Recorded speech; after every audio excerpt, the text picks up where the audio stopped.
Vou fazer algumas observações a respeito do vídeo deste pastor, que ele faz assim algumas declarações que são absurdas, né?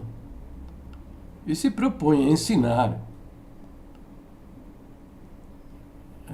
pela internet. E está batendo com muita força aí na pregação do uso do véu, fazendo disso uma doutrina. Como a nossa Irmandade está empolgada com o vídeo desse rapaz, convém chamar a atenção para algumas coisas gravíssimas, né? Gravíssimas, que ele fala aí durante a exposição das suas crenças e do conhecimento que ele tem das Escrituras. Então, vamos lá. Observe o que ele diz. Mas quero que saibais que Cristo é a cabeça de todo o varão a cabeça da mulher, e Deus a cabeça de Cristo. Que revelação! Deus a cabeça de Cristo, Cristo cabeça do homem, o homem o cabeça da mulher. Se Deus é o cabeça de Cristo, Cristo não é Deus, como nós já falamos em outra oportunidade. Cristo é o Filho de Deus. Então, de princípio, ele já está negando a divindade de nosso Senhor Jesus Cristo, que está, portanto, negando a doutrina da Trindade. Né? Pois se Jesus Cristo não é Deus, não existe a Trindade. Né? Muito embora a palavra Trindade não exista em toda a Bíblia nos apresenta a personalidade de Deus como sendo único, mas manifestou-se como três pessoas distintas: o Pai, o Filho e o Espírito Santo. Então veja, negar a Trindade é negar várias porções e versos das Escrituras Sagradas. Porque, notariamente, negar a divindade de Jesus Cristo. Se você quer saber onde se fundamenta a crença cristã na doutrina da Trindade, veja, ela não se fundamenta em Mateus 28:19, que é o verso mais utilizado para fundamentar a Trindade. Mas ela não se fundamenta nesse verso. Esse verso é apenas um belo resumo do que a Bíblia nos apresenta em mais de 400 versos. Então, se você tem esta preocupação a respeito da Trindade, tem as suas dúvidas, será que isso é verdadeiro ou não? Será que Jesus Cristo é Deus ou não? O Espírito Santo é uma pessoa ou não? Se você tem estas dúvidas e quer conhecer o que a Bíblia diz a respeito disso, ora, vai nesse site aqui, e examine esse tópico, o tópico A Doutrina da Trindade. Recomendo também que você leia o livro Como Responder às Testemunhas de Jeová, de autoria do pastor Ezequias Soares da Silva. Adquira esse livro, faça a leitura, e você vai descobrir que estes argumentos usados por este pastor são crenças, argumentos semelhantes às das testemunhas de Jeová. E você vai compreender o que é a doutrina da Trindade e como ela é apresentada nas Escrituras Sagradas. E você vai encontrar lá quase 400 versos mostrando, afirmando que Deus é um só, mas que se manifestou em 3 pessoas distintas, todas elas dizendo-se único, possuidores dos mesmos atributos e realizadores das mesmas ações. Então, fica claro que isto é um mistério, né? É um mistério compreender isto. Bom, o assunto não se esgota aí, em absoluto. O assunto não se esgota aí. A doutrina da Trindade tem muito mais outras fundamentações, né? Então, mas ele agora falou aí que Jesus Cristo foi criado por Deus. Será que, mas analisando agora de uma maneira bem simples, né? Será que ele crê no primeiro capítulo do Evangelho de São João, que diz que no princípio era o Verbo estava com Deus e o Verbo era Deus? Verbo é palavra. Se houve um tempo que Deus criou a palavra, isso significa que ele teve um tempo que ele era mudo. Tá? Então, numa consideração bem elementar, a gente já vê o grande paradoxo. Né? Capítulo 1 do Evangelho de João diz: no princípio era o Verbo estava com Deus e o Verbo era Deus. Depois, no verso 3, diz: todas as coisas foram feitas por intermédio dele, e sem ele, nada do que foi feito se fez. Lembrando lá a profecia de Isaías, né?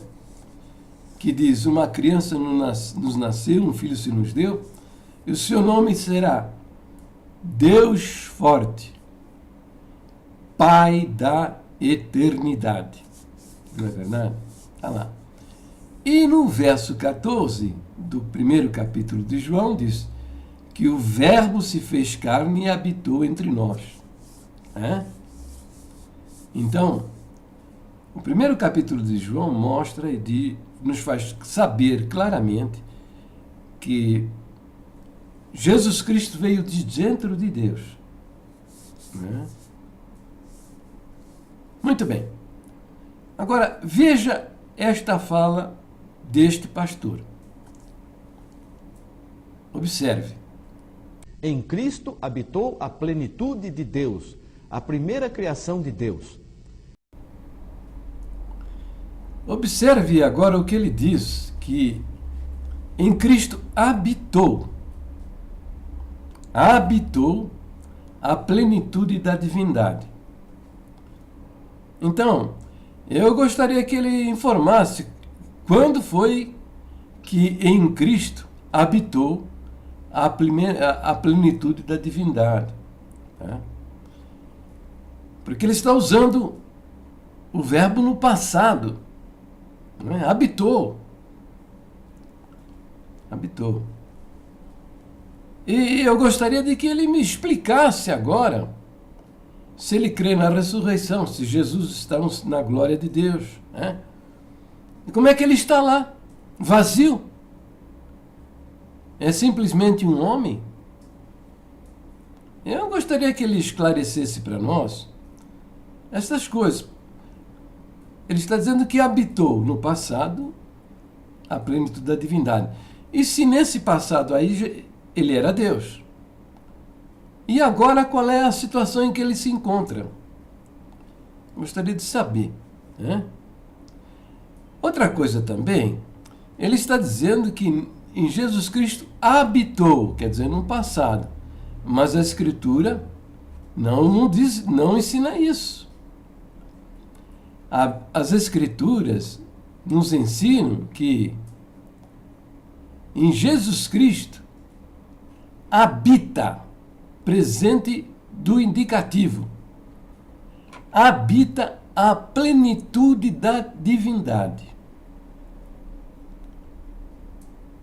Eu gostaria, sinceramente, que ele nos explicasse essas coisas aí.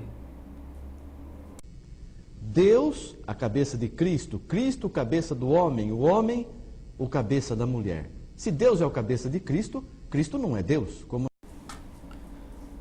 Vou aproveitar para apresentar um pedaço, um trecho de um vídeo que eu ainda estou trabalhando, sabe? Mas a primeira parte dele já está quase pronta.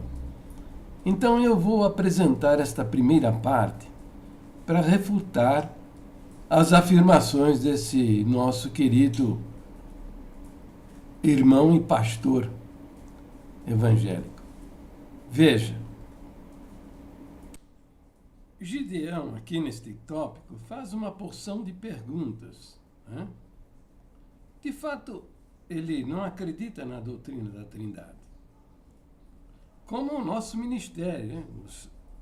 Lá a liderança, eles não acreditam na doutrina da Trindade, porque eles negam a divindade de Jesus Cristo. Então, se negam a divindade de Jesus Cristo, ou eles acreditam numa dualidade, quer dizer, é Deus e o Espírito Santo, ou então é só Deus e não tem para mais ninguém. Muito bem. Muito embora a palavra Trindade não apareça na Bíblia, é o que a gente pode compreender ao examinar os versos das Escrituras. Olha, examine esse tópico aqui, ó. Tá vendo aqui, ó? A doutrina da Trindade. Vai até lá, veja verso por verso. E você vai ver que eles apresentam Deus como único, um só, se manifestando como três pessoas distintas.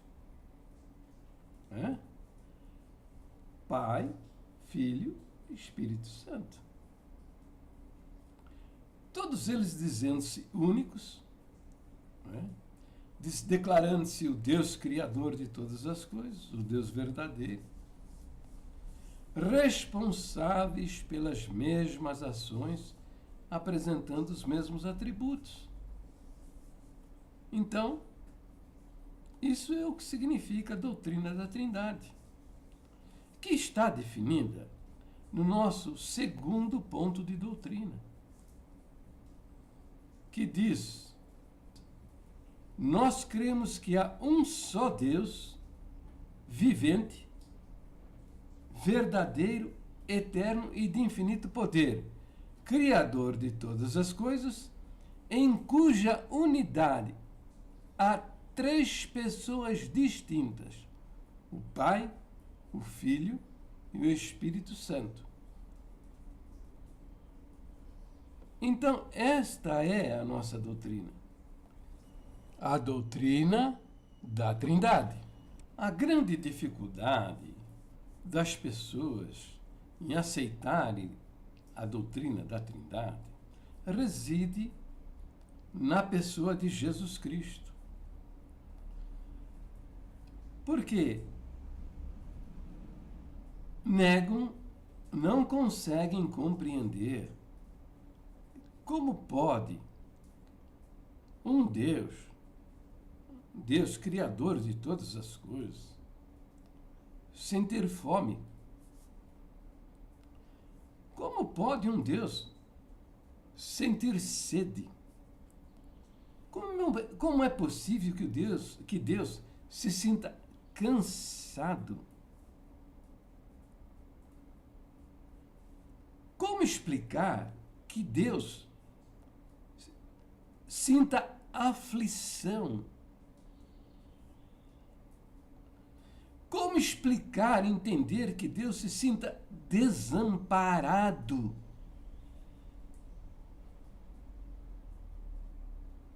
Como entender que Deus tenha medo?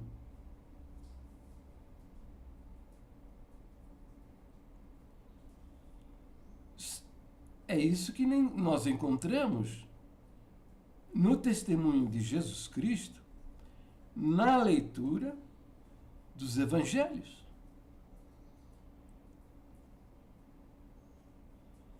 Estas pessoas não conseguem admitir isso. Que Deus possa se deixar escarnecer pelos homens, ser esbofeteado, cuspido, maltratado.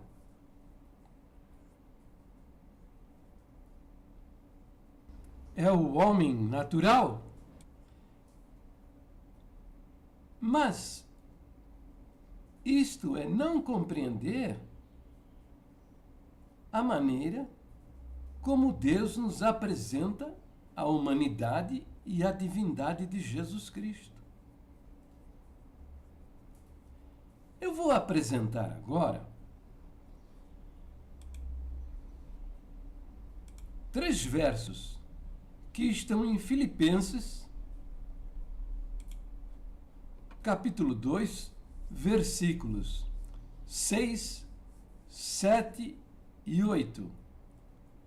E que diz assim, falando sobre Jesus Cristo, que, sendo em forma de Deus, não teve por usurpação ser igual a Deus, mas esvaziou-se a si mesmo, tomando a forma de servo, fazendo-se semelhante aos homens. E achado na forma de servo, de homem, humilhou-se a si mesmo, sendo obediente até a morte e morte de cruz. E achado na forma de homem, humilhou-se a si mesmo, sendo obediente até a morte e morte de cruz. Então veja, vamos observar, examinar a primeira frase dessa descrição a respeito da divindade e humanidade de Jesus Cristo. A primeira frase que diz, no verso 6, que sendo em forma de Deus. Que sendo em forma de Deus. Olha, saiba o seguinte, que no grego, no qual foi escrito o Novo Testamento, há 2 palavras para forma, formato.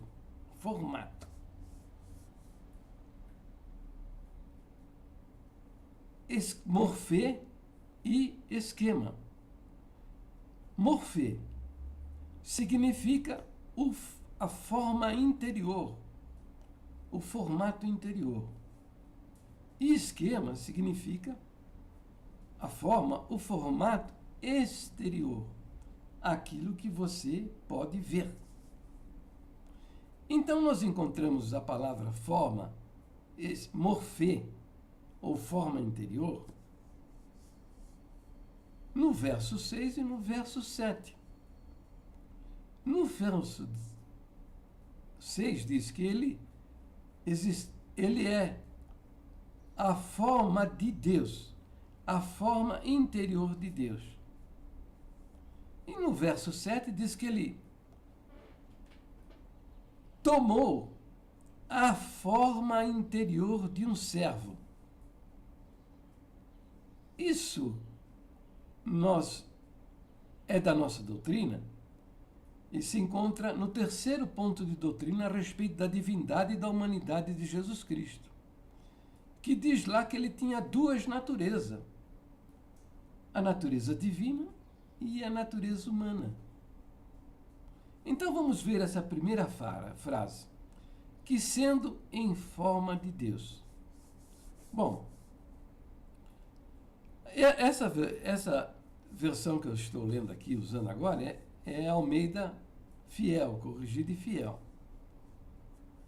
Há outras versões que dizem que, traduz assim, que existindo em forma de Deus. Há outras versões que dizem subsistindo na forma de Deus. Quer dizer, subsistindo é existir por si mesmo. Mas vamos avançar. Agora vamos ver. Existindo em forma de Deus, na morfê de Deus, na forma interior de Deus. Então vamos explicar a palavra morfê e depois vamos explicar a palavra esquema. Então veja, vamos explicar e entender a palavra morfê. Olha, eu tenho aqui uma vasilha, tá? Um balde, né? Eu tenho aqui um balde. E eu tenho aqui uma vasilha, tá vendo aqui, ó? É uma vasilha, tá? O morfê desta vasilha está aqui dentro, tá? Está aqui dentro. Olha, vou abrir e vou mostrar para vocês o morfê desta vasilha. Quer dizer, o que está dentro desta vasilha. Olha aí, ó. Tá vendo, ó?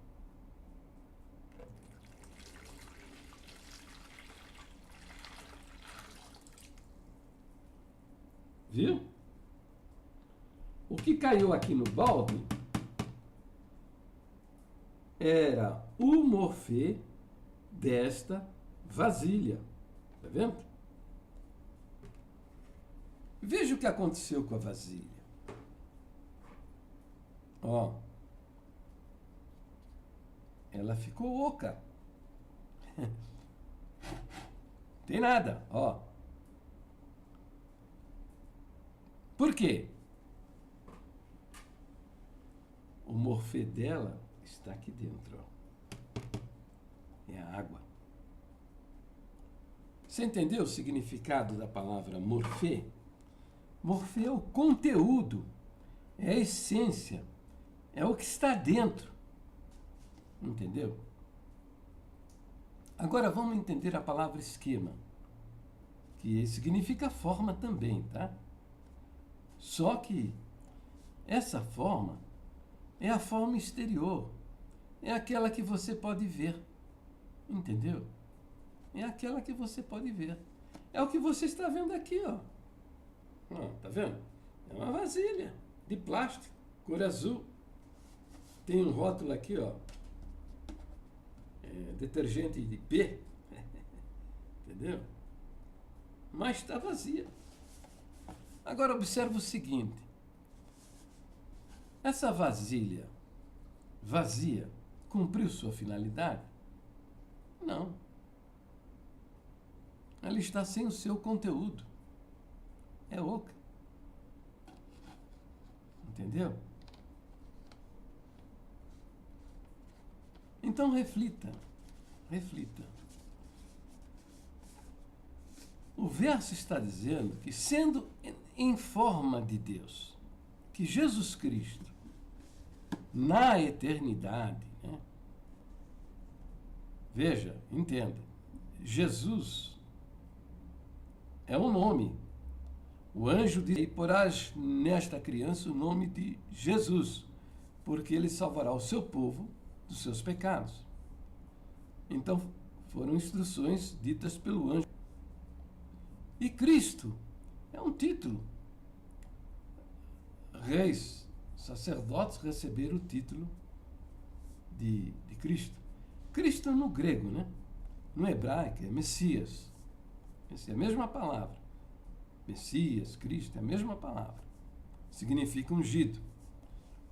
Reis, sacerdotes receberam o título de Cristo ou Messias. Na eternidade, essa frase aí, que sendo em forma de Deus ou subsistindo na forma de Deus, significa que Jesus Cristo, na eternidade, ele é a essência de Deus, é o conteúdo de Deus. Entendeu? Então veja, assim como essa garrafa, essa vasilha, né, este esquema, que é aquilo que nós podemos ver, sem a sua essência, sem o seu morfê, o conteúdo, a essência, o que está dentro, perdeu a finalidade, não está completa na sua função. Assim Deus, sem o seu morfê, sem a sua essência, não existe. Não existe.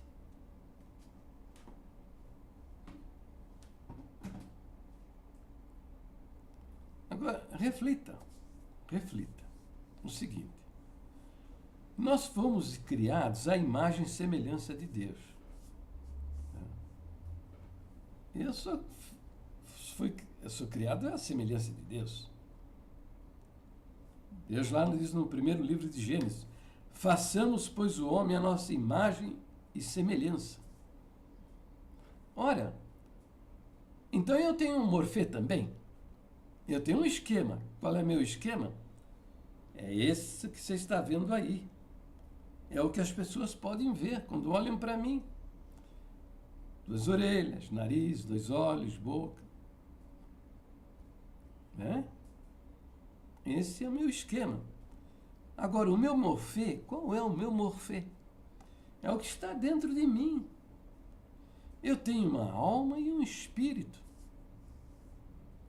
Então, o que acontece? O que acontece se você tirar o morfê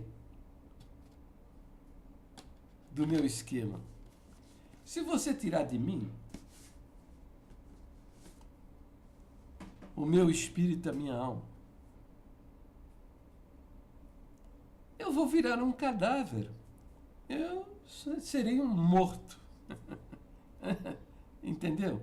Porque o meu esquema, sem o meu morfê, não existe. Vai perecer. Tá? É destinado à destruição, à morte.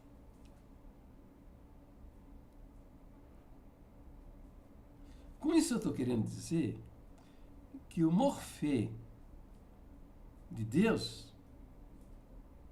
eu estou querendo dizer que Deus, sem o seu morfê, não existe. Não sobrevive.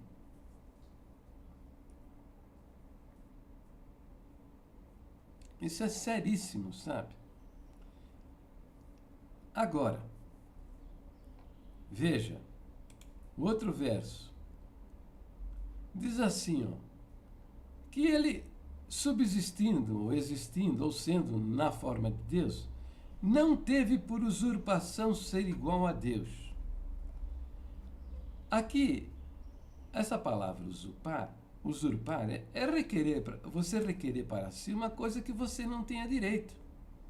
Por exemplo, eu chegar lá em Berlim, na Alemanha, me apresentando como embaixador do Brasil. Eu não sou embaixador do Brasil, então eu estou exigindo honrarias, querendo exercer uma função, um cargo que eu não tenho direito, porque eu não sou embaixador do Brasil. Então, isso quer dizer o seguinte: todas as vezes que Jesus se apresentou como eu sou a luz do mundo, eu sou o caminho, a verdade e a vida, eu sou a porta, eu sou o bom pastor, eu sou a ressurreição e a vida. Esse eu sou. Jesus falava com os judeus no aramaico. Então, quando ele falava eu sou, ele remetia a mente dos judeus ao episódio lá do Monte Horebe, quando Deus se apresentou a Moisés. Deus se apresentou a Moisés e disse para Moisés ir lá falar com o faraó do Egito, o dono do mundo, dizer a eles que deixasse o povo de Israel adorá-lo no deserto. E Moisés ficou desesperado. Ele perguntou: eles vão perguntar teu nome, o que eu digo para eles? O que eu digo? Qual é o seu nome? E Deus disse: eu sou é o meu nome, eu sou o que sou. Assim dirás ao meu povo: eu sou, me enviou a vós outros. Então, todas as vezes que esse eu sou, lá que Deus se apresentou a Moisés, o tetagrama, as 4 letras do tetagrama, né? Isto é a raiz do verbo ser. Então, todas as vezes que Jesus dizia eu sou, ele se identificava com o Deus que apareceu a Moisés lá no Monte Horebe.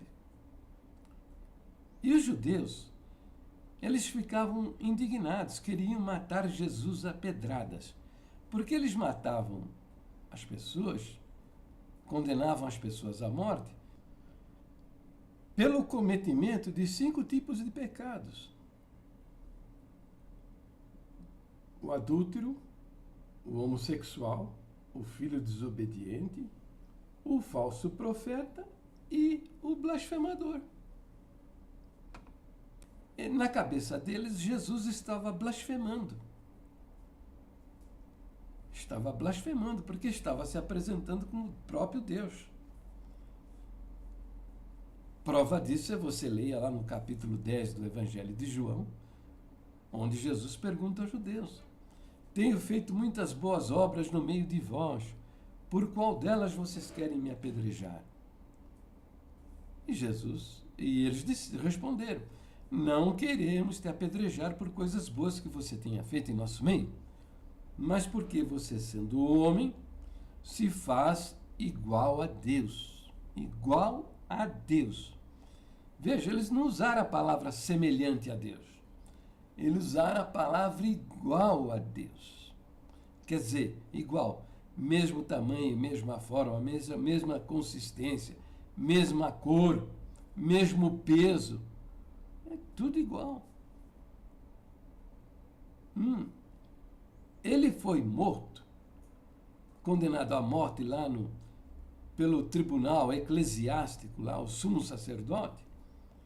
Inquiriu ele, perguntou: fale-nos, diga-nos de uma vez, você é o Messias? Ou você é o Cristo? E ele assumiu que ele era o Messias, que ele era o Cristo. E o que disse o sumo sacerdote? Blasfemou, não precisamos mais de testemunhas. E condenaram Jesus à morte. Ele não foi morto a pedradas porque os judeus estavam debaixo do domínio do Império Romano. E o Império Romano matava os criminosos por crucificação.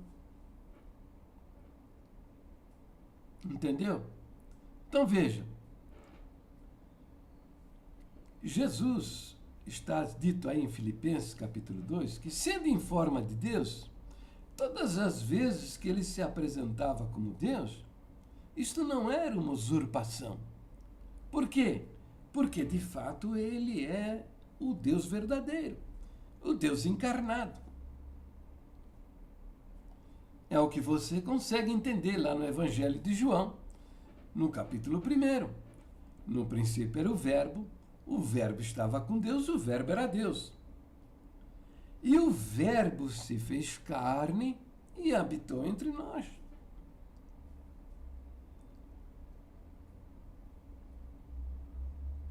Então, a frase segue, a segunda frase segue dizendo: não teve por usurpação ser igual a Deus. Ser igual a Deus, igual, não é ser semelhante a Deus. Jesus, na sua forma divina, na sua essência, como sendo essência de Deus, ele era igual a Deus. Mesmo tamanho, mesma cor, mesma textura, mesmo formato, mesma essência, mesmo peso, é igual, não é semelhante.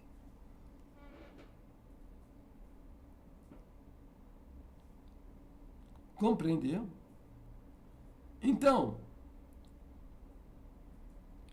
é isso que você lê lá na doutrina da Trindade, nesse tópico. Nesse tópico, você vai ver mais de 100 de versos mostrando isso, mostrando que Jesus Cristo, na forma interior, ele é a forma interior de Deus, a sua essência. Tá? E quando se apresentou entre nós, apresentou-se como a essência encarnada, a essência de Deus encarnada entre os homens. Agora, Veja, a dificuldade da maioria dos homens em aceitar a divindade de Jesus é isso. Que você lê no relato, o testemunho dele lá nos evangelhos, que ele teve fome, teve sede, sentia-se cansado, sentia dor, né? Sentiu aflição, sentiu-se desamparado, teve medo.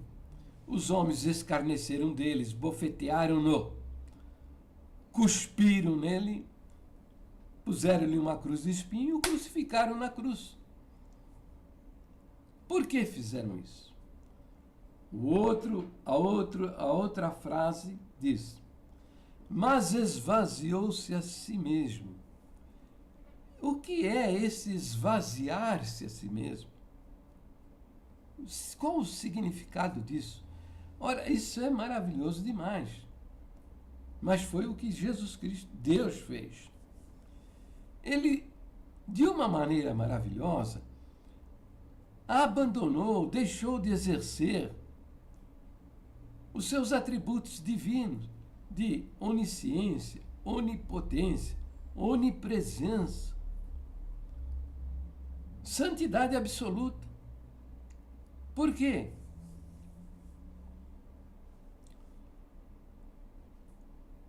Para fazer-se semelhante aos homens, para fazer-se exatamente como você e como eu.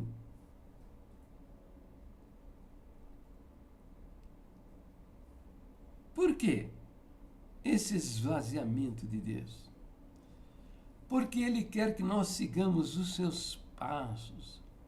Ele quer que nós tenhamos uma vida como Ele viveu. Vinde após mim, e eu vos farei pescadores de homens. Quem quiser vir após mim, tome cada dia a sua cruz e me siga. Paulo fala: sede meus imitadores, como eu sou imitador de Jesus Cristo. Ora, mas como eu posso imitar uma pessoa que é onipotente? Como eu posso imitar uma pessoa que é onipresente, que é onisciente, que é a santidade absoluta? Como seria isso possível? Onde está o cabimento e a coerência em me desafiar?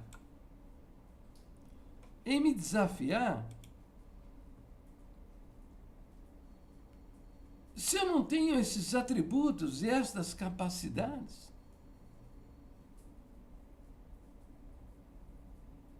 Mas, fazendo-se, esvaziando-se a si mesmo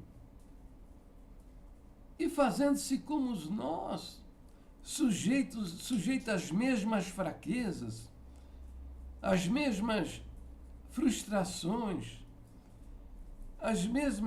as limitações, as mesmas dependências que nós. Então Ele nos desafia.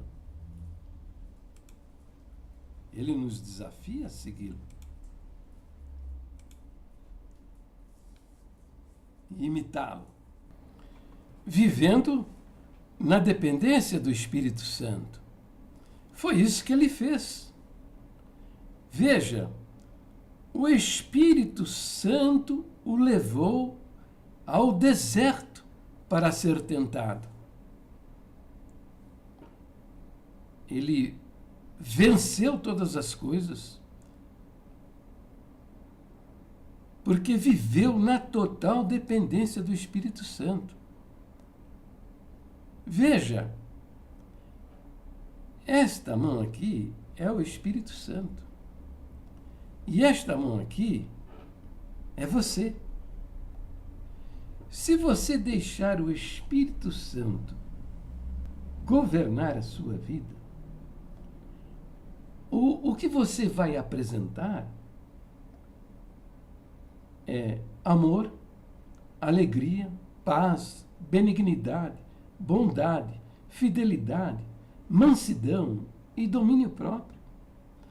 Estas virtudes maravilhosas do Espírito Santo de Deus, elas vão aparecer na sua vida na medida da necessidade. Se você se deixar guiar por Deus, vai aqui, vai ali, diga isto.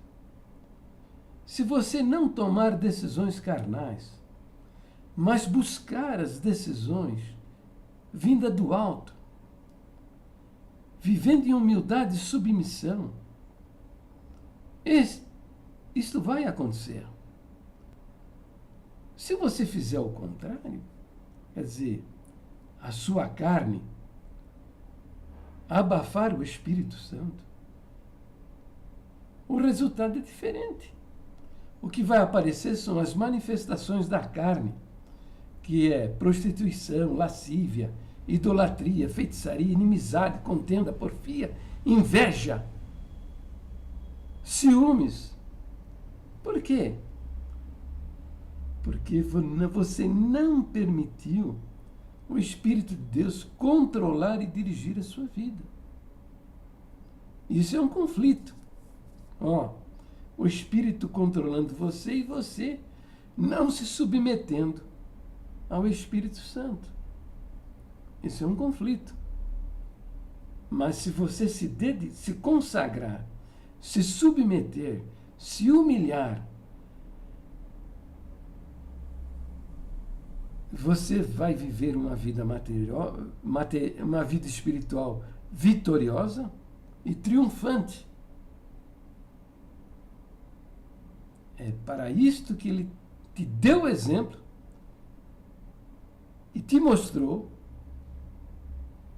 com o seu próprio exemplo, aquilo que você deve fazer, buscar fazer na sua vida cristã. Está lá. Gálatas capítulo 5, versículo 22. Leia lá. É para esta vida que ele te desafia, para ser um instrumento de Deus nas suas mãos. Então veja, mas esvaziou-se a si mesmo. E agora diz, tomando a forma de servo. Novamente aqui nesta frase, a palavra forma aqui usada aqui é morfê novamente. Dizendo que ele assumiu a forma de servo, a forma interior do homem. A forma interior do homem. Sujeito à frustração, à tentação, à fraqueza, ao medo, ao abatimento.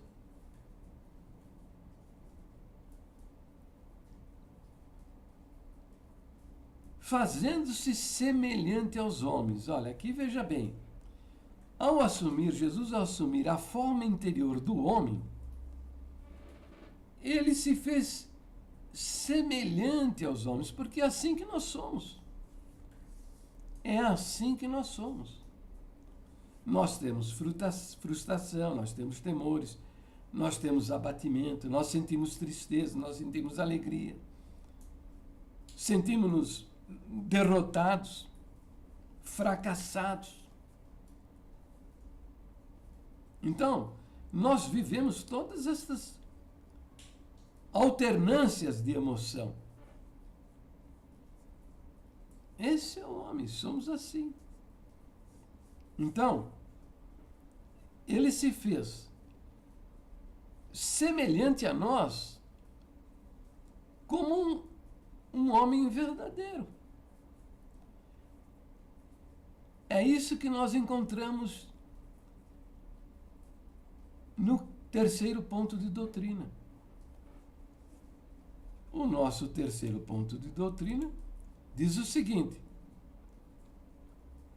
nós cremos que Jesus Cristo, o Filho de Deus, é a palavra feito carne, havendo assumido uma natureza humana no ventre de Maria Virgem, possuindo ele, por conseguinte, duas naturezas: a natureza divina e a natureza humana. Por isso é chamado verdadeiro Deus e verdadeiro homem, e é o único Salvador, pois sofreu a morte por culpa de todos os homens.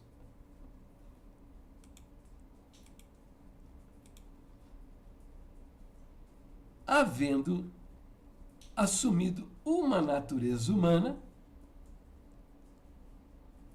que é a morfê do ser humano, né? E é a morfê do Deus Criador de todas as coisas, a essência do Deus Criador de todas as coisas, que se fez carne. Havendo duas naturezas, a divina, o morfê, a essência de Deus, e a humana, o morfê do homem, do ser humano. É isso que diz o nosso terceiro ponto de doutrina.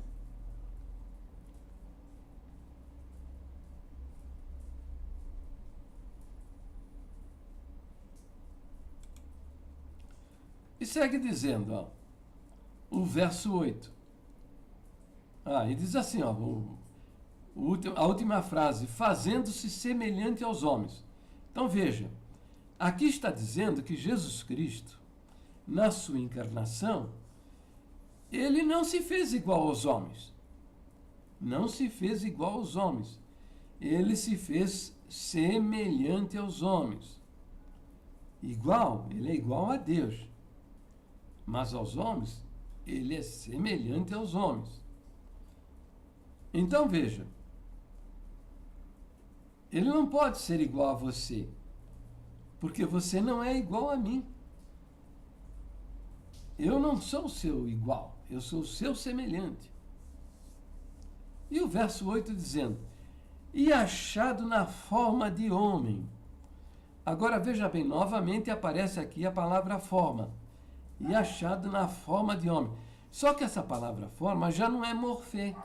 Já não é morfê. A palavra aqui é esquema. Esquema. É aquilo que eu mostrei para vocês. Está vendo aqui a vasilha? É o esquema dessa vasilha. É o exterior. Qual é o meu esquema? É isso que você está vendo aí. É essa cara que você está vendo aí. Esse é o meu esquema. Então aqui, o verso 8 está dizendo que ele, achado no esquema de homem, na forma de homem, aquilo que os homens podiam ver nas suas ações, na sua conduta, na sua maneira de viver, como um homem, humilhou-se a si mesmo. Então, esta é a humilhação de Deus, que o próprio Deus se fez homem e se colocou na condição de servo. A palavra servo aqui é escravo. E é escravo, aquele escravo da pior condição no meio da sociedade. Humilhou-se a si mesmo, assumindo a forma de servo, na forma de escravo. A palavra aqui para servo aqui, tomando a forma de servo, esse servo aqui, tá? É essa palavra aqui, e significa escravo na pior condição dentro da sociedade humana.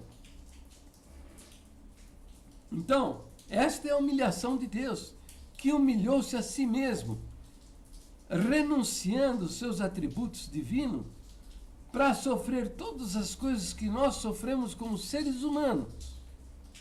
E obedeceu, se submeteu isso em obediência até a morte, e morte de cruz. Agora, nós lemos nos evangelhos Ele mesmo declarou: sou filho de Deus, sou filho de Deus, sou filho de Deus.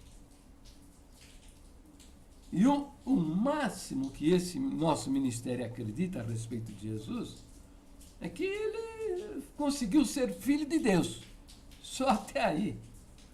Mas ele é muito mais do que isso, é o próprio Deus encarnado. Mas é filho de Deus por quê? Porque que foi um espermatozoide, porque foi um zigoto, né?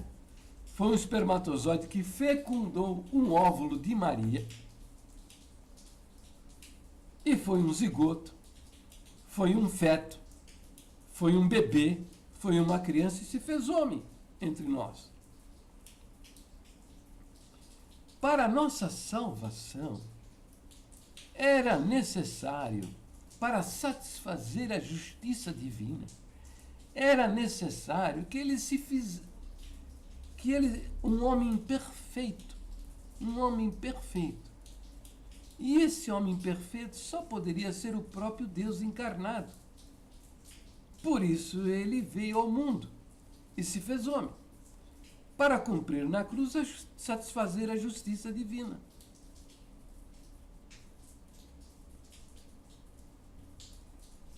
Então,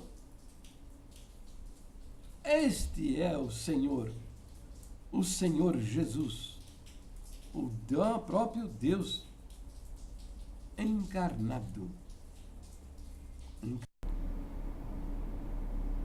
Agora veja só o que esse pastor vai dizer, hein? Presta atenção, presta atenção.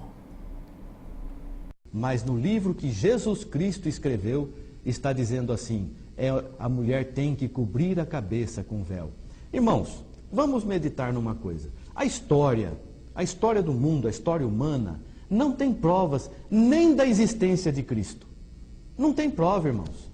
Você pode procurar em qualquer época, de qualquer historiador, de qualquer livraria, você não vai encontrar evidências da existência de Cristo. Acharam um barco lá não sei onde e dizem que pode ser dos apóstolos. Acharam um pedaço de uma madeira que estava no Monte Ararat que pode ser da cruz de Cristo. Isso tudo é especulação.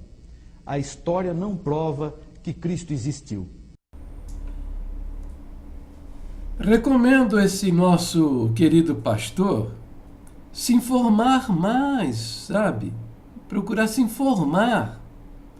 Procure a literatura de Flávio Joséfo. É um historiador hebreu. Inclusive, ele foi contemporâneo de Jesus Cristo. Ele viu Jesus com seus próprios olhos. Viu? E ele dá testemunho de Jesus Cristo no seu livro A História dos Hebreus. Eu estou lendo agora o livro escrito por Eusébio de Cesareia, que viveu lá por volta do ano 300 depois de Cristo. Eusébio de Cesareia fala também de Joséfo, como escritor, historiador hebreu. Caso você duvide também da existência de Flávio Joséfo. Tem aí o livro que dá testemunho de Flávio Joséfo, escrito por Eusébio de Cesareia. Tá bom? Eusébio de Cesareia escreveu a primeira história do cristianismo primitivo. É muito importante que você leia, sabe? Para se informar. Tá? E no seu relato, no seu livro, Eusébio de Cesareia, fala de textos, menciona textos escritos lá dos primitivos irmãos, os crentes líderes da igreja primitiva, que estiveram bem presentes, bem próximo dos fatos, dos episódios relatados no Novo Testamento, nos Evangelhos, que falam de Jesus Cristo. Meu querido, você diz que não há provas da existência de Jesus? Olha, guardado nos museus do mundo, lá no Vaticano, há mais de 22.000 fragmentos, pedaços, partes às vezes, documentos inteiros de cópias, são mais de 22 mil cópias de cartas, trechos do Evangelho, fragmentos do Evangelho. Como é possível produzir tanta coisa em cima da existência de um homem que não existiu? Onde é que você está com a cabeça, meu querido? Olha, de Homero, que escreveu a Ilíada e a Odisseia, há apenas 5 cópias. Você duvida da existência de Homero? Só 5 cópias. Ninguém duvida da existência de Homero. A respeito da pessoa de Jesus Cristo, há mais de 22 mil cópias, muitas delas do primeiro século. E você fica falando esta asneira tão grande? Um pastor, um líder de uma igreja?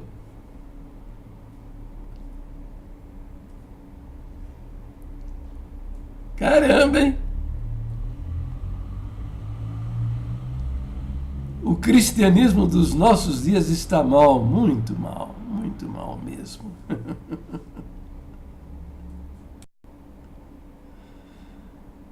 Mas tá bom, vamos prosseguir. Essa mesma história que não prova a existência de Cristo está dizendo que lá em Coríntio as prostitutas raspavam o cabelo e as mulheres de respeito não. Isso é um absurdo, irmãos. Vamos ficar com a palavra de Deus. Não vamos ficar com o que o homem diz, não. Vamos obedecer Jesus. Mas, meu filho, se você já começa de cara negando a história e a existência de Jesus Cristo, que é um fato inquestionável, agora você duvida aí de que a cultura na época, na igreja, na cidade de Corinto, as mulheres deveriam usar o véu para não se confundir com as prostitutas. Filho, é o seguinte, eu não vou entrar no mérito disso aí, mas se você nega a história a respeito da pessoa de Jesus, não dá para confiar nessas suas afirmações. Não é verdade? Não dá para confiar no que você está dizendo agora. E a palavra continua: todo homem que ora ou profetiza tendo a cabeça coberta, desonra a sua própria cabeça. Todo homem que ora ou profetiza com a cabeça coberta, aqui não está falando se o cabelo é comprido, se o cabelo é curto, se o homem está de chapéu, se o homem está usando véu.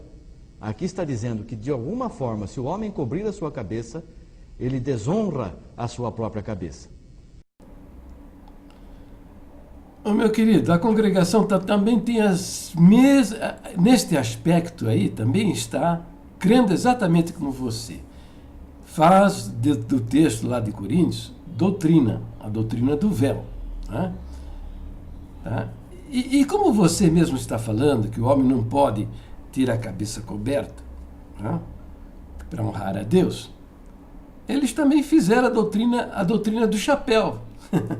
A doutrina do chapéu, né? Se você faz a doutrina do véu, você tem que fazer também a doutrina do chapéu. Então, lá na congregação, nós temos também as duas doutrinas. A doutrina do véu, né? E a doutrina do chapéu. Entendeu?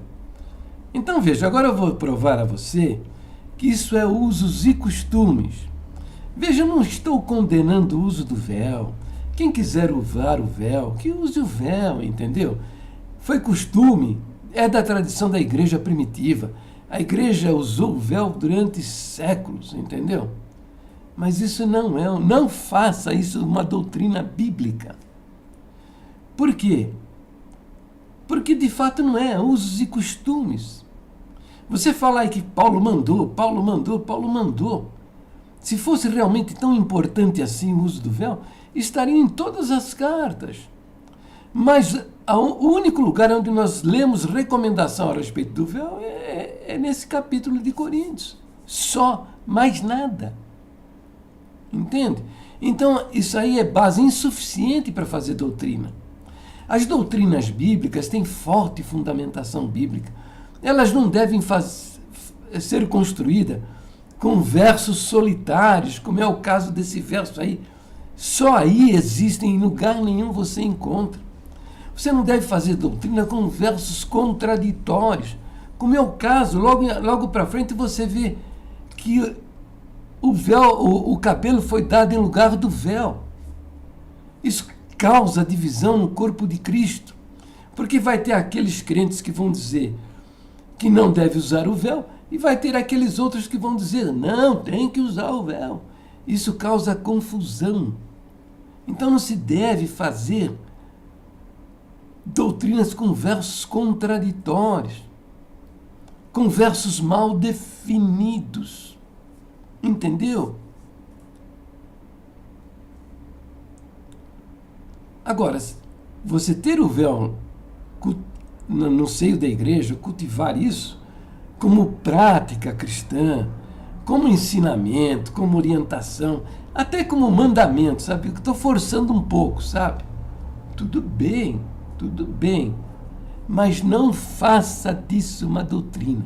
Porque, presta atenção, é usos e costumes. Se você faz doutrina, há lugares onde eu não conheço, já estou adiantando, hein? Eu não conheço uma sociedade onde a mulher ter alguma coisa sobre a cabeça seja imoral, indecente, ofensivo. Entendeu? Eu não conheço. Mas a respeito do homem ter a cabeça coberta, eu conheço uma sociedade. São os judeus. É da tradição, é da cultura deles que o homem, para honrar Deus, precisa ter a cabeça coberta. Eles usam lá uns chapeuzinhos assim, chamados solidel ou kippá. E os sacerdotes lá usam uns chapelão enormes. Entendeu? Bom, veja, eu não sei se na sua igreja tem a cultura do a doutrina do chapéu, mas na congregação nós temos a doutrina do chapéu. Temos a doutrina do chapéu. Por exemplo, eu não poderia estar falando da palavra de Deus e ensinando a respeito da palavra de Deus com a minha cabeça coberta. Eles não aceitam isso. Agora eu vou dizer para você uma coisa. Desde o ano 2000 eu venho dizendo para a Irmandade da Congregação, olha, são duas doutrinas, tá? Pode ser que alguma sociedade, a mulher ter alguma coisa sobre a cabeça seja desonroso, ofensivo, agressivo, imoral. Eu não conheço, mas pode ser. E a congregação cristã não vai poder pregar o seu evangelho lá. Por quê? Porque não vão aceitar. Não vão aceitar. E eu dizia para eles, olha, sobre o véu da mulher eu não conheço. Mas sobre o chapéu, a doutrina do chapéu, eu sei de uma sociedade. Que são os judeus. Se um dia a congregação cristã for levar a sua doutrina lá para Jerusalém, vai ser problema. Por quê? Lógico, aqui no Brasil, expulsaram os judeus. Eu sei lá na cidade, no bairro de Bonfim, lá em Curitiba, o ancião mandou um judeu sentar, porque ele queria testemunhar com a cabeça coberta. Humilhou o homem em público. Entendeu? E isso deve ter acontecido muitas vezes em várias partes do país, como talvez tenha acontecido até na sua igreja aí. Talvez você tenha a doutrina do chapéu também. E se entrar um judeu com chapelão aí na sua igreja, você pode dizer para ele, aqui não permitimos isso. A pessoa participar do culto com a cabeça coberta. Eu não sei como é que é vocês aí, mas pode ser. Na congregação é desse jeito. Eu dizia, como é que vai fazer a congregação para se estabelecer lá em Jerusalém, lá em Israel? Entre um judeu com chapelão lá, ou com o kippá, manda ele sair, humilha um homem desse. Olha, presta atenção. Os judeus não têm ódio do Cristo histórico. Esse aí que você lê na sua Bíblia. Porque para eles, esse Jesus aí é um farsante, é um falso Messias, como já houve centenas na história de Israel. Eles têm ódio do Cristo das igrejas. Sabe? Porque o Cristo pregado pelas igrejas que são preconceituosos, orgulhosos, fanáticos religiosos, querem impor usos e costumes na vida das pessoas. Não pode ter barbicha, não pode ter bigode de enrolar, não pode ter bandagem, não pode usar camiseta regata, não pode usar bermuda, não pode usar... A mulher não pode usar calça feminina, não pode usar blusa sem manga, não pode cortar a ponta do cabelo, não pode, é um monte de não pode, entendeu? E fica preconceituosamente fazendo juízo sobre a vida, a fé e o testemunho das pessoas. Então, isso não é o Evangelho, entendeu? Bom, vou chamar você a atenção a um detalhe. Em 2005, a congregação foi se estabelecer lá em Israel, lá em Jerusalém. E depois de 6 meses, a construção já estava alta, o exército de Israel, a tropa, a força que guarda as fronteiras de Israel, foi lá e botou tudo no chão. E ameaçaram os irmãos que estavam construindo o templo lá, ameaçaram de morte. Ficou todo mundo quietinho, não abriram um bico, sabe? 2 meses depois, não satisfeito, voltaram lá e destruíram tudo. Sabe por quê?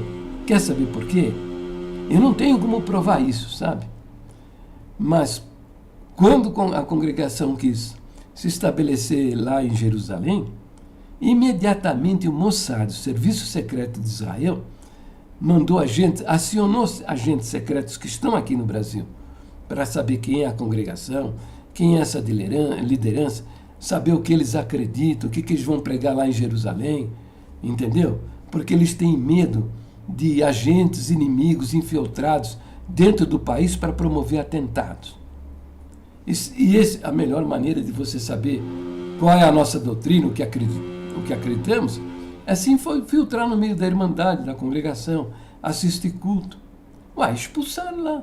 Deve ter expulsado os judeus lá dentro da igreja, ou pelo menos humilhado em público, chegar o pastor, o diácono, o ancião, do lado do agente do Mossad e dizer, meu amigo, aqui não permitimos a pessoa participar do culto com a cabeça coberta. Se o senhor quer participar de um culto aqui conosco, o senhor tira a sua cobertura. E o judeu lá, o agente do Mossad, deve ter respondido, meu amigo, é o seguinte, eu entendo na minha cultura milenar, que para eu honrar a Deus eu preciso ter minha cabeça coberta. Aí deve ter sido expulso da igreja. Falou, não sei o que, se você não quer tirar sua cobertura, ponha-se fora daqui. O agente do Mossad meteu lá no relatório, mandou lá para Jerusalém. O general que comanda o Mossad deve ter lido isso aí e falou, e eles vão aqui construir aqui no Brasil, em Jerusalém, vão fazer um templo para pregar a religião deles? Eu vou mostrar para essa gente quem é que manda. E foram lá, botaram tudo no chão, e 2 meses depois voltaram a maltratar os irmãos, e ficaram todos eles de boca fiosa. Hoje se reúne lá numa salinha, tem 12 a 20 pessoas nos cultos, né? Perto da porta de Haifa. Mas se entrar um judeu com a cabeça coberta, eles vão ficar quietinho. Por que não deu certo lá em Jerusalém? Eles enrolaram a tenda e voltaram para o Brasil. Acabou o negócio de fazer igreja lá em Jerusalém. Por quê? Porque isso é usos e costumes. Usos e costumes não tem nada a ver com o Evangelho. Evangelho é dizer ao pecador que ele é uma alma perdida e que Deus, no seu infinito amor, veio ao mundo e pagou na cruz do Calvário o preço da nossa salvação. Isso é o Evangelho. O resto é o resto. Tá? Agora eu vou passar um vídeo para você ver as fotografias que documentam isso daí, viu? Veja esse vídeo aí. E assim, e isso feito, eu encerro aqui minhas ponderações a respeito do vídeo desse nosso querido pastor. Fica com Deus, tá? Eu te amo. Eu quero o seu crescimento e que você melhore a sua compreensão da palavra de Deus. Aliás, até eu vou orar a seu respeito, viu? Vou orar a seu respeito. Veja o vídeo aí, veja.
O que teria acontecido?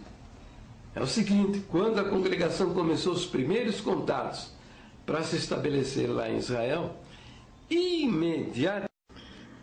imediatamente o Mossad ativou os agentes secretos que estão aqui no nosso país. Esteja seguro. Agentes secretos de Israel estão em várias partes do mundo.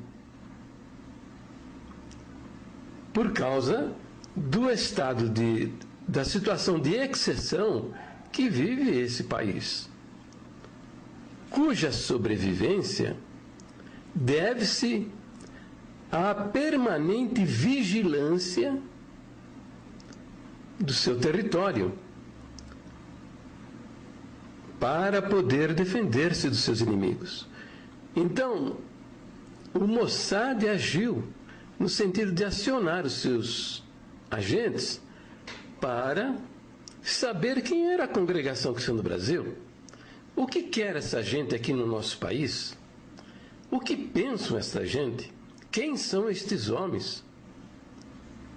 Isso, esteja seguro, com certeza aconteceu. Por que eu sei disso?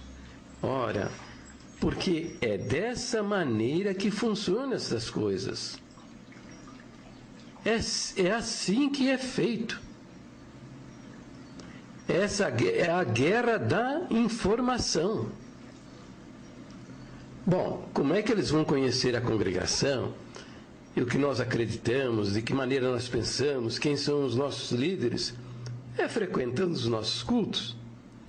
Agora, ele foi lá como judeu, como um espectador, entrou no templo, com o kippá na cabeça. Olha, alguns agentes do Mossad, eles são também rabinos, são sacerdotes, com aquele chapelão, né? E deve ter acontecido, como aconteceu com o judeu Saulo Charabe, na igreja do Bonfim, lá em Curitiba, que foi humilhado em público porque estava com a cabeça coberta. É possível ter ocorrido diálogos semelhantes a este que eu vou simular. O ancião, o diácono, o cooperador se aproximou do agente do Mossad. Evidentemente, vocês estão me entendendo. O agente do Mossad não leva uma placa no peito dizendo: sou fulano de tal, agente do Mossad. Isso é secreto. Está lá no meio do público e o líder da congregação chega ao seu lado e diz: amigo, olha, aqui não permitimos as pessoas permanecerem neste templo com a cabeça coberta. E ele deve ter dito: meu amigo, eu sou judeu. Isso é da minha cultura. O uso dessa cobertura é da minha tradição, da tradição do meu país. É também da minha religião, é da minha fé. Eu acredito que para honrar a Deus, esteja em qualquer lugar que for, eu devo ter a minha cabeça coberta. E ele deve ter ouvido do líder da congregação esta resposta, mais ou menos isso. Bem, se o senhor não quer tirar o chapéu da cabeça, não quer tirar essa cobertura, o senhor se retira do templo, porque aqui nós não permitimos, neste ambiente, um homem com a cabeça coberta. Entendeu? E ele meteu no relatório, mandou lá para o Mossad, lá de Jerusalém. Ora, a princípio, quando analisei estas coisas que ocorreram com a congregação na construção do templo lá em Jerusalém, eu pensei que eventos semelhantes a este que eu estou imaginando aqui precisaria ter ocorrido muitas vezes. Não, mas nada disso. Basta um só evento como esse para resultar em coisas como essa. Você quer saber por quê? Porque eles são muito fanáticos, mas muito mais fanáticos do que nós somos a respeito das nossas crenças.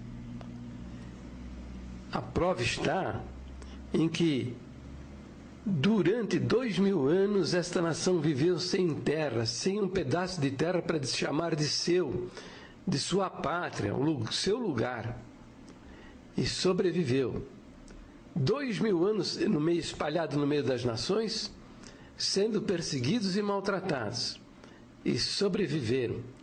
Você sabe por quê? Por causa da cultura, por causa da tradição, por causa da religião. Então, basta só um relato desses aí, na mão de um general lá do Mossad, o cara deve ter lido uma coisa dessa e falando assim: ah, é? Eu vou mostrar para essa gente que aqui quem manda somos nós. E foi lá, mandou soldados, contratores, botou tudo no chão e maltratou todo mundo. Entendeu? Então é isso. Então a congregação fracassou em Israel. Em 2008, eles depois que destruíram o templo de alvenaria, fizeram uma tenda lá, construíram uma tenda. E em 2008, enrolaram essa tenda e vieram embora para o Brasil. Chega de Israel. Chega de Jerusalém. Por quê? Ora, pergunta para um desses anciãos, por que eles não continuaram lá em Israel? Ele vai dizer: você está louco, camarada? Aqueles homens lá não tiram o chapéu da cabeça nem para dormir? Como é que nós vamos pregar o evangelho para essa gente? Eu tenho um relato escrito, cuja autoria eu não vou revelar para não causar desabores. E o relato é o seguinte: o tempo total, desde o início, foi de 28 meses. Desde as primeiras conversações até a data de abertura. E o movimento foi o seguinte: primeiro, comprar um terreno para construir uma congregação no caminho de Jerusalém para Hebrom. E assim Deus preparou. Custo do terreno com a legalização e transferência foi de $430 mil. Alugar um local para ter um endereço em Israel, para ter os cultos e também para alojar os irmãos que viajariam em missão pela obra de Deus em Israel. Aluguel mensal de $1.200 e outros custos relativos à manutenção da sala de oração. 3. Mandar de volta para Israel o Evangelho. através dos servos de Deus, do ministério de 2 em 2. Foi também enviado irmãos pedreiros e homens de Deus que deixaram suas famílias em nossa irmandade para trabalharem na parte material. Ao longo de 6 meses, nossos irmãos, junto com algumas empresas que foram terceirizadas, construíram algumas coisas no terreno, como a limpeza do terreno, a construção do abrigo antibomba, na medida de 7 por 12 metros, com 25 centímetros de concreto em toda a sua estrutura, o tanque de batismo, mais os baldrames, os muros e outros. No dia 19 de junho deste ano, após estas edificações, uma reunião com a prefeitura foi acertado com os mesmos que tudo tinha sido feito permaneceria do jeito que estava, e sugeriu que contratasse para a edificação da igreja uma empresa americana em pré-moldado, que nos entregaria a igreja pronta em 45 dias, e o que depois foi mudado e proibido pela própria prefeitura. Após a reunião na prefeitura, no dia já mencionado, no dia seguinte, 20 de junho de 2005, saiu uma ordem, não se sabe até agora de onde, e invadiram o nosso terreno o exército com grandes tratores e destruíram tudo, e estragando tudo que já se havia feito, dando um prejuízo aproximado de $200 mil, o que deixou a todos nós e nosso irmão advogado Miguel perplexo e atônito, pois em reunião no dia anterior e através de uma ata lavrada, foi acertado o que eu já relatei. Nossos irmãos que lá estavam choraram muito. Após mais ou menos um mês do acontecido, chegou no escritório do nosso irmão. O tempo total desde o início foi de 28 meses, desde as primeiras conversações até a data da abertura.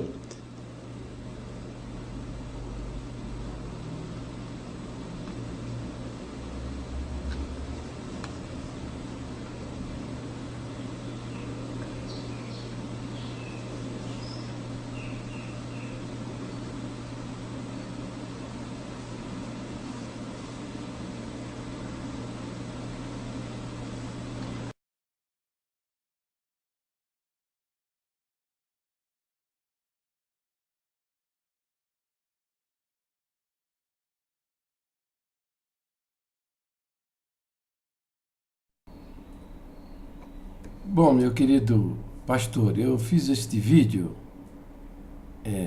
porque a Irmandade da Congregação está encantada com as suas afirmaçõs a respeito da doutrina do véu, né?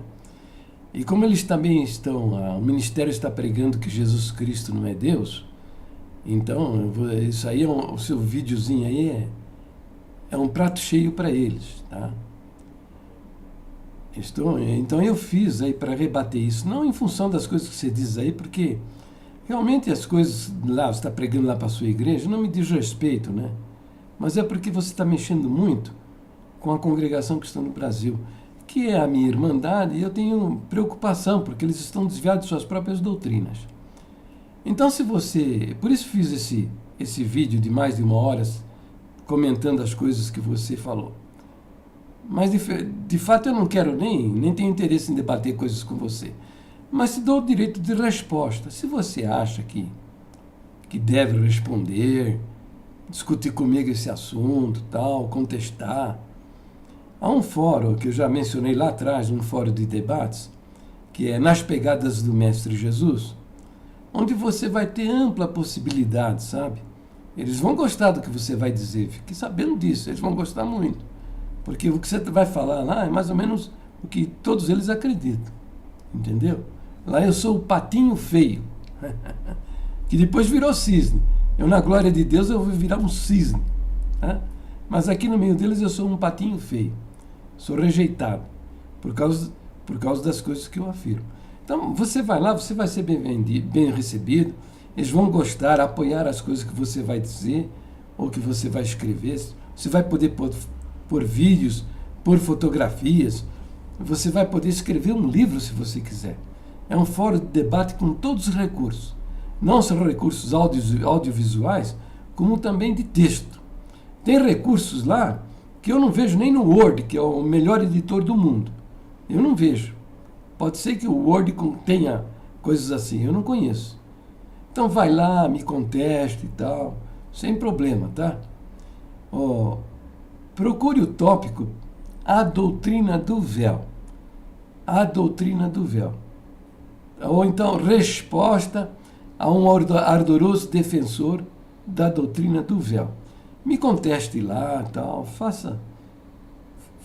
exponha seus pensamentos, as suas afirmações e vamos conversar, tá bom? Eu não me furto a conversar com você, mas quero que você faça neste fórum, porque é o fórum que eu entendo adequado para os meus propósitos. Tá? Eu não quero ficar debatendo aí na internet, porque aqui na internet se apresenta muita gente que não tem nada a ver, sabe? Lá sim você vai poder conversar comigo, trocar ideia comigo, e eu vou aprender com você. Eu entendo que você tem muito para contribuir com a minha educação e com a minha formação espiritual, sabe? Porque eu sou um Zé Ninguém, eu mal conheço a Bíblia, tá? Não sou formado em teologia, não sou nada, sou um curioso orando a Deus, querendo saber mais. Tá bom? Fica com Deus. Tchau. Vamos continuar. Mas toda mulher que ora ou profetiza com a cabeça descoberta, desonra a sua própria cabeça, porque é como se estivesse rapada. A mulher que ora ou profetiza sem cobrir a cabeça, desonra a si mesma, porque é como se tivesse a cabeça raspada. Aqui não está dizendo que a mulher está com a cabeça raspada. Mas se a mulher orar ou profetizar sem colocar uma cobertura, ela está em desonra perante Deus. Versículo 6 nos diz: portanto, se a mulher não se cobre com véu, tosquie-se também. Mas se para a mulher é coisa indecente tosquiar-se ou rapar-se, que ponha o véu. Esse é o versículo 6. Nós vamos ler o versículo 6 nessa tradução do original grego-hebraico, que diz assim: portanto, se a mulher não se cobre com véu, tosquie-se também. Se, porém, para a mulher é vergonhoso ser tosquiada ou rapada, cubra-se com véu. É uma outra forma de dizer a mesma coisa. O que está dizendo aqui? Se a mulher não colocar o véu, então você pode raspar a cabeça, pode raspar o cabelo, porque é assim que você está perante Deus. Você está desonrada. Mas se colocar o véu, está honrada. Aqui não está falando de cabelo, está falando sobre cobrir a cabeça com véu. Vamos continuar no versículo 7. O varão, pois, não deve cobrir a cabeça, porque é a imagem e glória de Deus. Mas a mulher é a glória do varão. Porque o varão não provém da mulher, mas a mulher do varão. Porque também o varão não foi criado por causa da mulher, mas a mulher por causa do varão. Portanto, a mulher deve ter sobre a cabeça sinal de poderio por causa dos anjos. A mulher deve ter sobre a sua cabeça sinal de poderio por causa dos anjos. Os anjos são os mensageiros de Deus. Sejam anjos, seres espirituais, sejam anjos, homens, que são mensageiros de Deus. No versículo 10 da tradução do original grego-hebraico, a palavra diz: portanto, a mulher deve trazer sobre a cabeça um sinal de submissão por causa dos anjos. Seja submissão, seja poderio, a mensagem é essa: a mulher deve ter a cabeça um sinal. Um sinal, seja de poderio, porque aí ela tem poder para louvar a Deus, porque no passado, irmãos e irmãs, a mulher não podia interceder, a mulher não oferecia sacrifícios, eram somente os levitas, os que eram nascidos na tribo de Levi. A mulher não tinha autoridade alguma para orar, para louvar a Deus, para fazer alguma coisa dentro do templo. A mulher ficava até num átrio separado, preparado para as mulheres, só não participava de nada. Hoje o Senhor Jesus autoriza a mulher, mas manda que ela tenha sobre a sua cabeça um sinal que lhe dê poder, que é o véu, que é cobrir a cabeça com o véu. Na tradução do original grego-hebraico, um sinal de submissão, porque ela colocando o véu, ela está mostrando que ela é submissa, primeiramente a Deus, depois ao homem, e ela está cumprindo a palavra de Deus. No versículo 11 em diante, todavia, nem o varão é sem a mulher, nem a mulher sem o varão no Senhor. Porque como a mulher provém do varão, assim também o varão provém da mulher, mas tudo vem de Deus. E agora, esse texto daqui em diante, do versículo 12 em diante, o inimigo tem usado para perverter a palavra de Deus. Veja bem, julgai entre vós mesmos, é decente que a mulher ore a Deus descoberta? É uma pergunta que Deus está fazendo para nós. É decente que a mulher ore a Deus descoberta? Nós vimos aqui até aqui que é indecente. Se a mulher não se cobre com véu, então raspe a cabeça, porque é como se ela tivesse raspado a cabeça. Ela está orando na presença de Deus, sem o véu, é como se ela tivesse com a cabeça raspada. Veja aqui o versículo 14. Ou não vos ensina a mesma natureza, que é desonra para o varão ter cabelo crescido? Mas ter a mulher cabelo crescido lhe é honroso, porque o cabelo lhe foi dado em lugar de véu. Ora, vamos ver aqui, nesses versículos aqui da tradução do original grego-hebraico. Não vos ensina a própria natureza que se o varão tiver cabelo comprido, é para ele uma desonra, mas se a mulher tiver o cabelo comprido, é para ela uma glória, pois a cabeleira lhe foi dada em lugar de véu? O que foi dado em lugar de véu? O cabelo foi dado em lugar de véu? Mas o que está dizendo aqui no versículo 14? Não vos ensina a própria natureza.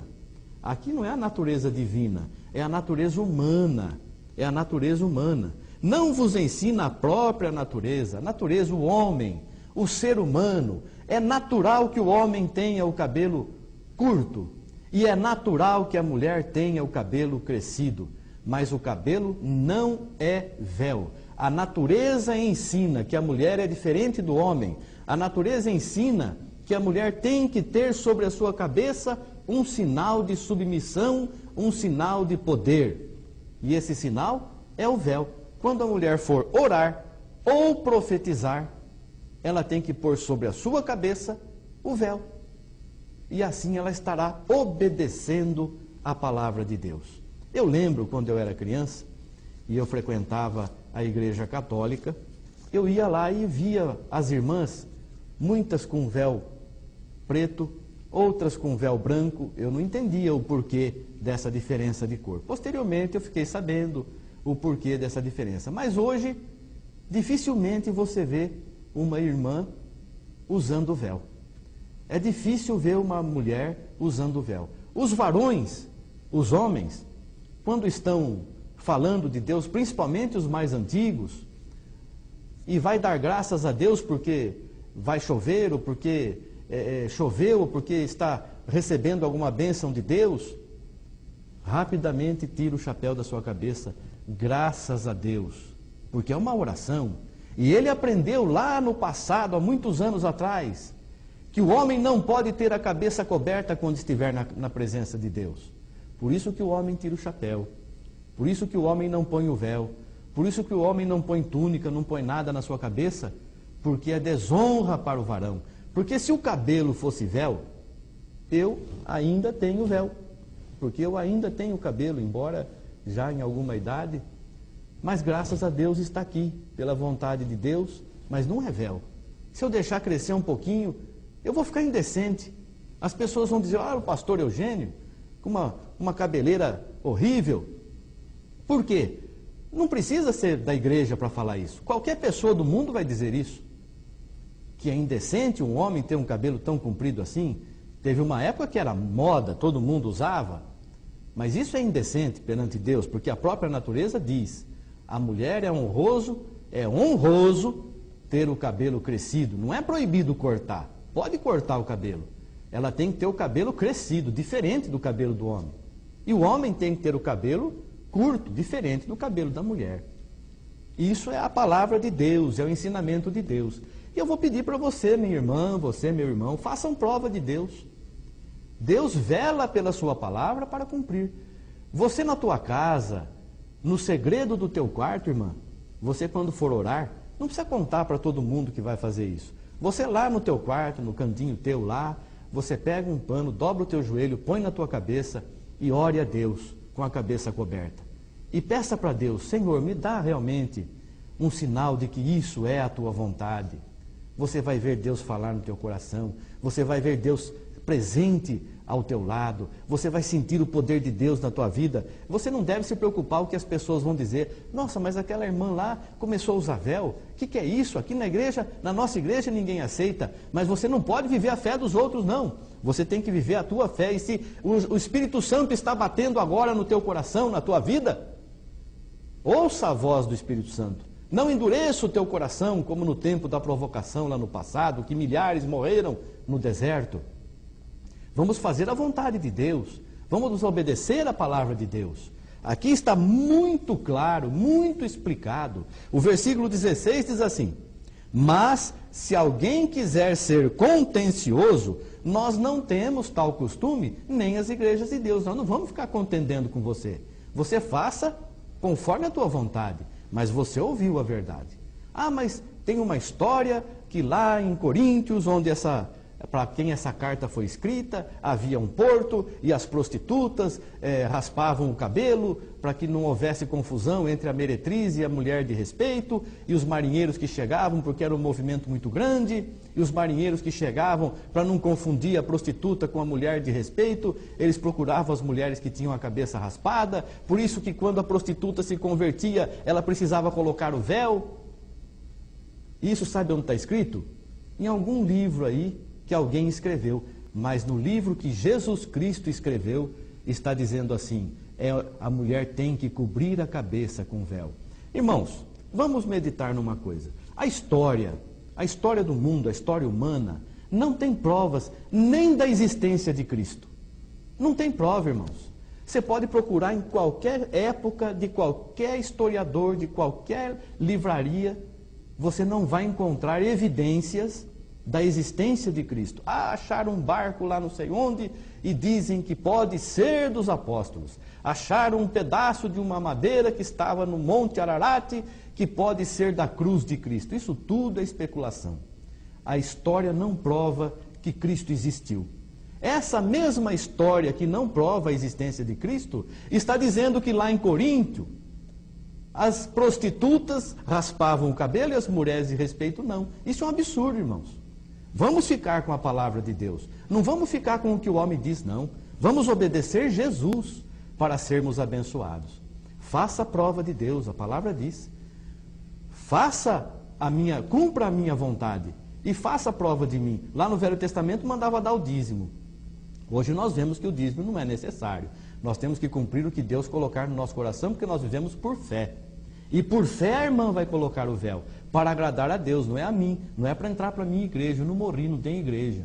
Quem tem igreja, quem tem noiva é Jesus. Ele que morreu e derramou o sangue dela por essa noiva que ele comprou com o sangue dele. Então respeite esse sangue derramado em teu favor. Irmã, cubra com véu e assim busque a face do Senhor. Não julgue quem não cobre.